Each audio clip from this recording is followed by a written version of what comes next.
Hi friends, நம்ம last வீடியோல பெர்சன்டேஜோட basics பார்த்தோம். அதுல நிறைய டைப்ஸ் இருக்குன்னு பார்த்தோம். இப்போ நம்ம வந்து அதுக்கு ரிலேட்டடா சம் சால்வ் பண்ண போறோம். First based on marks. Percentage based on மார்க்ஸ்ல ஜஸ்ட் ஃபார்முலாஸ்லாம் எதுவுமே இல்லை, ஒரே ஒரு இம்பார்ட்டன்ட் நோட் இருக்கு, அது மட்டும் நோட் பண்ணிக்கோங்க. If total marks is not given then consider it as 100%.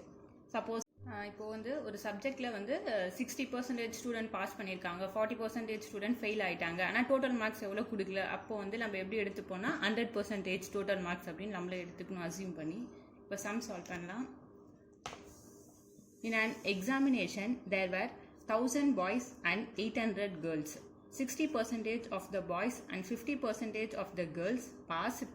Find the percentage of the candidates failed. First question ஒரு 2 times read out பண்ணிட்டு given data first எடுத்து எழுதிக்கோங்க. given இங்க என்ன சொல்றாங்கன்னா, ஒரு எக்ஸாம்ல வந்து 1000 boys and 800 girls எழுதியிருக்காங்க. And then அதில் வந்து 60% of the boys and 50% of the girls passed. 60% boys வந்து பாஸ் ஆயிருக்காங்க. அதே மாதிரி 50% of the girls passed. Find the percentage of the candidates failed. அவங்க கேட்குறதுன்னா எவ்வளோ பர்சன்டேஜ் ஆஃப் கேண்டிடேட்ஸ் வந்து failed, both boys and girls ரெண்டு பேரில் எவ்வளோ பர்சன்டேஜ் வந்து ஃபெயில் ஆயிருக்காங்க அப்படின்னு கேட்குறாங்க. ஃபஸ்ட்டு கொடுத்துருக்க டேட்டா வச்சு தான் நம்ம சம் சால்வ் பண்ணி அவங்க கேட்குறத ஃபைண்ட் பண்ணணும். இங்கே பார்த்தீங்கன்னா இப்போது 60% பாஸ், 50% இதில் பாஸ் பர்சன்டேஜ் பாய்ஸ்லேயும் கேர்ள்ஸ்லேயும். நம்ம என்ன பண்ணணும்னா டோட்டல் பாஸ் பர்சன்டேஜ் நம்மளா எடுத்துக்கிறோம். Total pass percentage equal to 100. நம்மளா எப்பயுமே இதை அசியூம் பண்ணி நம்மளா எடுத்துக்கணும் 100. அதில் அவங்க சொல்லிட்டாங்க 60% வந்து பாய்ஸ் வந்து பாஸ் பண்ணியிருக்காங்க. அப்போது 60% பாஸ்னா ஃபெயில் பர்சன்டேஜ் எவ்வளோவா இருக்கும்? 40. எப்படின்னா நம்மளா அசியூம் பண்ணி 100% டோட்டல் பாஸ் மார்க் எடுத்துக்கிட்டோம். அப்போ 60% பாஸ், 60ல் பேலன்ஸ் வந்து அப்போது 40% தான் ஃபெயில். அதேமாரி இங்கே டோட்டல் பாஸ் பர்சன்டேஜ் எப்பயுமே நம்ம 100%ன்னு எடுத்துக்கணும். அவங்க என்ன பாஸ் எவ்வளோ? 50%. அப்போ பேலன்ஸ் ஃபெயில் எவ்வளோ இருக்கவங்க? 50. அப்போ தான் உங்களுக்கு ரவுண்டாக 100 இங்கே கிடைக்கும். அதேமாரி இங்கே 60யும் 40 ஆட் பண்ண 100 வரும். இப்போ வந்து அவங்க கேட்குறதும் என்ன கேட்குறாங்கன்னா, find the percentage of the candidates ஃபெயில்டை பற்றி தான் கேட்குறாங்க. நமக்கு பாஸ் பர்சன்டேஜை வச்சுட்டு நம்ம எதுவும் பண்ண வேணாம். இப்போ ஃபெயில்டு பர்சன்டேஜ் மட்டும்தான் முக்கியம். இப்போது நம்ம வந்து எவ்வளோ பேர் ஸ்டூடெண்ட்ஸ், டோட்டலாக எவ்வளோ ஸ்டூடெண்ட்ஸ் பாய்ஸ் ஃபெயில் ஆயிருக்காங்க, எவ்வளோ ஸ்டூடெண்ட்ஸ் கேர்ள்ஸ் ஃபெயில் ஆயிருக்காங்க ஃபஸ்ட்டு கண்டுபிடிக்கணும். ஃபெயில் ஸ்டூடெண்ட்ஸ் இன் பாய்ஸ். அப்போ நம்ம என்ன பண்ணுவோம்? 40% ஆஃப் டோட்டல் பாய்ஸ் எவ்வளோ? 1000. அப்போ எப்படி பண்ணலாம்? 40, அது இதுக்கு முன்னாடி ப்ரீவியஸ் கான்செப்டில் பார்த்தது. 40% ஆஃப் 1000னா 40/100 இன்ட்டு 1000. இல்லை நீங்கள் மைண்டில் கேல்குலேட் பண்ணி ஃபாஸ்ட்டாக போடலாம். இப்போ நான் இங்கே சம் போடுறதால இது இந்த மெத்தட் யூஸ் பண்ணுறேன். 400. அதேமாரி இங்கே failed students in girls. Fail students in girls. கேர்ள்ஸில் எவ்வளோ பேர் ஃபெயில் பர்சன்டேஜ்? 50%. 50%. டோட்டலாக கேர்ள்ஸ் எவ்வளோ இருக்காங்கன்னா 800 ஆஃப் 800. அப்போது 50/100 இன்ட்டு 800. இது என்ன கிடச்சிங்கன்னா நம்மளுக்கு 400. இது வந்து இப்போ நம்ம தனித்தனியாக கண்டுபிடிச்சணும். அவங்க வந்து டோட்டல் ஸ்டூடெண்ட்ஸ் கேட்குறாங்க. அப்போது டோட்டல் ஸ்டூடெண்ட்ஸ் ஃபெயில்டு 400 + 400 800.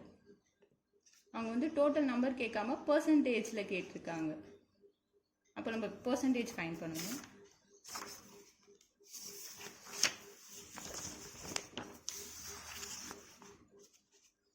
பர்சன்டேஜ் எப்படி ஃபைண்ட் பண்ணுவீங்கன்னா, டோட்டல் ஸ்டூடெண்ட்ஸ் ஃபஸ்ட்டு எடுத்து எழுதணும். 1000 பாய்ஸ் ப்ளஸ் 800 கேர்ள்ஸ். அப்போது 1000 + 800 1800 டோட்டல் ஸ்டூடெண்ட்ஸ். எவ்வளோ பேர் ஃபெயில் ஆகிருக்காங்க? 800. ரெண்டுமே சேர்த்து 800. பர்சன்டேஜ் ஃபைண்ட் பண்ணதால் இன்ட்டு 100. இதை நீங்கள் சால்வ் பண்ணிங்கன்னா 44.44 போயிட்டே இருக்கும் பர்சன்டேஜ். அப்போது இவ்வளோ பர்சன்டேஜ் ஸ்டூடெண்ட்ஸ் வந்து ஃபெயில் ஆகிருக்காங்க. And then next second question. In an examination, a candidate must secure 40% marks to pass. A candidate who gets 220 marks fails by 20 marks. What are the maximum marks for the examination? கொஸ்டினில் கொடுத்துருக்க டேட்டாவை first எழுதிடுங்க. என்ன சொல்கிறாங்கன்னா, even ஒரு candidate வந்து 40% marks எடுத்தால் அவனால் pass ஆக முடியும். 40% மார்க்ஸ் வந்து எடுத்தால் அவன் பாஸ். ஆனால் அந்த கேண்டிடேட் என்ன பண்ணியிருக்கான்னா, a candidate who gets 220 marks எடுத்திருக்கான். அவன் 220 மார்க்ஸ் ஃபெயில்ஸ் பை 20 மார்க்ஸ் 20 மார்க்கால் ஃபெயில் ஆகிட்டான். அப்போது 220 + 20 240 மார்க்ஸ் எடுத்து அவன் பாஸ் ஆகிடலாம்ல. இப்போ இந்த கான்செப்ட் புரியலன்னா, ஒரு எக்ஸாம்பிளுக்கு ஒரு எக்ஸாமினேஷனில் 50 மார்க்ஸ் எடுத்தால் பாஸ். ஒரு ஸ்டூடெண்ட் 45 மார்க்ஸ் தான் எடுத்திருக்கான். இன்னும் 5 மார்க் எடுத்தால் அவன் பாஸ். அப்போது 45 + 5 தான் அவங்களுக்கு 50 வரும். அதே கான்செப்ட் தான் இங்கேயும். 40% எடுத்தால் அந்த ஸ்டூடெண்ட் வந்து பாஸு. ஆனால் அவன் எடுத்திருக்கிறது வந்து 220 மார்க்ஸ் எடுத்திருக்கான். எவ்வளோ மார்க்கால் ஃபெயில் ஆகிட்டான்னா 20 மார்க்ஸு. அப்போது அந்த +20 ஆட் பண்ணிவிட்டா 240 மார்க்ஸ் எடுத்தால் அவன் பாஸு. அப்போது 40% இது வந்து பர்சன்டேஜில் பாஸ். அதுக்கு எதுக்கு ஈக்குவல்னா 240. அவங்க என்ன கேட்குறாங்கன்னா, what are the maximum marks for the examination. Total marks அந்த எக்ஸாமினேஷனுக்கு எவ்வளோவா கண்டக்ட் பண்ணியிருக்காங்க அப்படின்னு கேட்குறாங்க. டோட்டல் மார்க்ஸ் தெரியலன்னா நம்ம என்ன பண்ணிப்போம், 100%ன்னு எடுத்துக்கணும். இது நம்மளுக்கு தெரியாது, இதெல்லாம் ஃபைன் பண்ண போகிறோம். எக்ஸ்ன்னு வச்சுக்கலாம். ஜஸ்ட் இதை க்ராஸ் பண்ணுங்கள். 40x = 240 × 100 x = 240 divided by 100 40. இதை கேன்சல் பண்ணி சால்வ் பண்ணிங்கன்னா 600. அப்போது total marks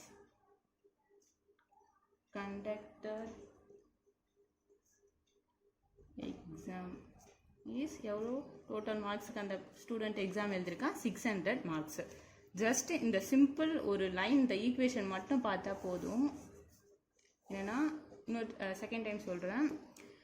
in an examination a candidate must secure 40% marks to pass. கண்டிப்பாக அவன் வந்து 40% எடுத்திருந்தா அவன் பாஸ். ஆனால் அந்த ஸ்டூடெண்ட் எடுத்திருக்கிறது எவ்வளோனா 220 மார்க்ஸ் தான் அவன் எடுத்திருக்கான். இன்னும் 20 ஃபெயில்ஸ் பை 20 மார்க்ஸ். இன்னும் 20 மார்க்ஸ் எடுத்தால் அவன் பாஸ் ஆகிருப்பான். அப்போது 240 மார்க்ஸ் வந்து பாஸ் மார்க்கு. இது பாஸ் பர்சன்டேஜ். அப்போது 40% தான் வந்து 240. இது பாஸ் மார்க், இது பாஸ் பர்சன்டேஜ். அவங்க என்ன சொல்லியிருக்காங்கன்னா, டோட்டல் மார்க்ஸ் எவ்வளோன்னு ஃபைன் பண்ணுறோம். டோட்டல் மார்க்ஸ் பர்சன்டேஜ் நம்மளாம் 100% எடுத்துக்கிட்டு ஜஸ்ட் இதை சால்வ் பண்ணி ஆன்சர் போடுறோம். That's it. Third question. In an examination, 80% of the boys passed in English and 85% passed in mathematics, while 75% passed in both. If 45 boys failed in both, the number of boys who sat for the examination was. எத்தனை பேர் என்ன fine பண்ண சொல்லியிருக்காங்க, எத்தனை பேர் அந்த exam எழுதியிருக்காங்க அப்படின்னு கேட்குறாங்க.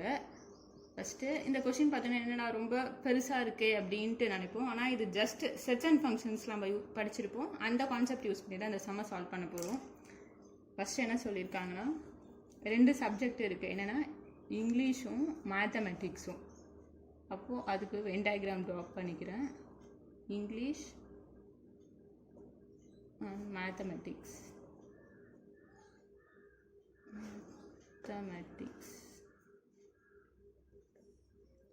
என்ன சொல்லியிருக்காங்கன்னா, 80% வந்து இங்கிலீஷில் பாஸ் பண்ணியிருக்காங்க, 80.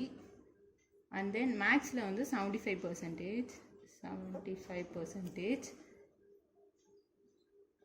இது 80, மேக்ஸில் வந்து 85%. 75 வந்து ரெண்டுத்துலேயுமே பாஸ் பண்ணவங்க. Just intersection of English mathematics. இது வந்து 75. வேறு என்ன க்ளூ கொடுத்துருக்காங்கன்னா, 45 பாய்ஸ் வந்து ஃபெயில் ஆகிருக்காங்க அப்படின்னு சொல்லியிருக்காங்க. வேறு எதுவும் இல்லை.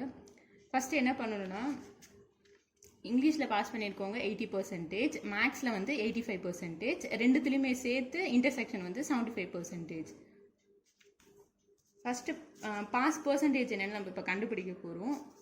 எப்படின்னா 80% ப்ளஸ் 85% மைனஸ் 75%. இதை போட்டால் பாஸ் பர்சன்டேஜ் கண்டுபிடிச்சிடலாம். ஏன் இப்படி பண்ணுறோன்னா, இங்கிலீஷில் பாஸ் ஆனவங்க 80, மேக்ஸில் பாஸ் ஆனவங்க 85, இது ரெண்டுத்துக்குமே சேர்த்து 75. இந்த 75% உள்ளவங்க வந்து இதுலேயும் இருப்பாங்க, இதுலேயும் இருப்பாங்க. அப்போது இதை மட்டும் நம்ம சப்ராக்ட் பண்ணுறோம் இங்கே. அப்போ நம்மளுக்கு பாஸ் பர்சன்டேஜ் ஃபைன் பண்ணிவிடுவோம். இது ரெண்டுத்தையும் ஆட் பண்ணால் 90% பாய்ஸ் வந்து பாஸ்டு. அப்போது எவ்வளோ பர்சன்டேஜ் ஃபெயில் ஆகிருப்பாங்கன்னா 10%. டோட்டலாக நம்ம 100% எடுத்துட்டா இங்கே 90% பாஸ் பண்ணிட்டாங்கன்னா 10% தான் ஃபெயில். அங்கே கொஸ்டினில் இன்னொரு டேட்டா கொடுத்துருக்காங்க. எவ்வளோ பேர் வந்து ஃபெயில் ஆகிருக்காங்கன்னா 45. இது வந்து நம்பர்ஸில் பர்சன்டேஜ் வந்து 10% ஃபெயில். இப்போது பர்சன்டேஜில் ஃபெயில் ஆனவங்க 10%, மொத்தம் 45 பாய்ஸ் வந்து ஃபெயில். கொஸ்டின் என்ன கேட்குறாங்க, டோட்டல் மார்க்ஸ் எத்தனை பேர் அந்த எக்ஸாமில் இருப்பாங்க. 100% ஈக்குவல் டு எக்ஸ்ன்னு எடுத்துருக்கோம். X equal to 45 into 100 divided by 10. X equal to 450. So total boys appeared in exam is 450. இந்த இடத்துல நம்ம ஏன் ஃபெயில் பர்சன்டேஜ் எடுத்துக்கிட்டோம், 10% எடுத்துக்கிட்டோம்னா, கொஷினில் வந்து 45 பாய்ஸ் ஃபெயில்டு டேட்டா தான் கொடுத்துருக்காங்க நம்பர்ஸில். அதனால் இது எடுத்துக்கிட்டோம். சப்போஸ் பாஸ்ட் ஸ்டூடெண்ட்ஸ் கொடுத்தா பாஸ் பர்சன்டேஜ் 90% எடுத்து நம்ம சம் சால்வ் பண்ணிருப்போம். தேங்க்யூ.